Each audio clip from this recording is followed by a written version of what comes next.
बिस्मिल्लाहिर्रहमानिर्रहीम। अस्सलाम वालेकुम। Welcome to my YouTube channel Foodling vlogging. बहुत ही प्यारी बात, वक्त भी अजीब चीज़ है, किसी से गुज़रता नहीं, किसी के पास होता नहीं। तो इसके साथ ही आज मैं एक छोटी सी आपके साथ एक इंफॉर्मेशन शेयर कर रही हूँ। तो चलिए स्टार्ट कर लेते हैं। तो यहाँ पे मैंने पाउडर फॉर्म में चॉकलेट ले ली है। आप कोई सा भी ले लें, माइलो ले लें, हॉर्लिक्स ले लें, और भी बहुत से नेस्क्वेक, इस तरह से बहुत से चॉकलेट फॉर्म में जो पाउडर है वो इजीली मार्केट में अवेलेबल हैं। और यहाँ पे दूध जो है वो नीम गर्म है। तकरीबन मैं इसमें दो खाने के चम्मच जो हैं वो इसमें चॉकलेट के ऐड कर लेती हूँ।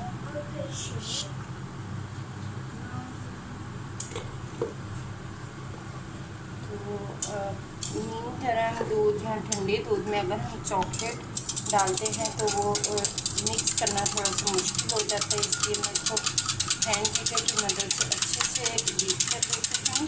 इससे जो दूध है वो भी अच्छे से मिक्स हो जाता है और इसमें चॉकलेट भी इसके बबल्स भी नहीं बनते। और वैसे भी अब सीज़न जो है वो काफ़ी हद तक चेंज हो गया। अगर हम कुछ भी ठंडा लेते हैं तो हमारे गले जो हैं वो ख़राब हो जाते हैं। तो मैंने यहाँ पे नीम गर्म दूध लिया। अब मैं इसको कप्स भी डाल लेती हूँ।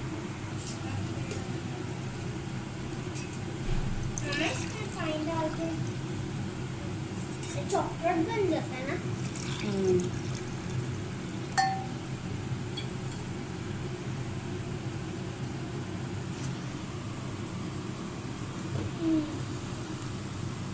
तो जी गर्मा गर्म माइलो दूध जो है वो बिल्कुल रेडी हो गया है।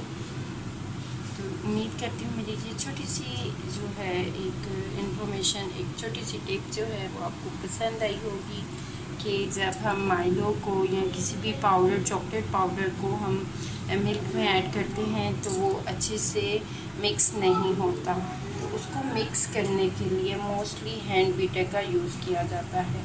तो इसके साथ ही मुझे दीजिए इजाज़त। जज़ाकल्लाह, अल्लाह हाफ़िज़।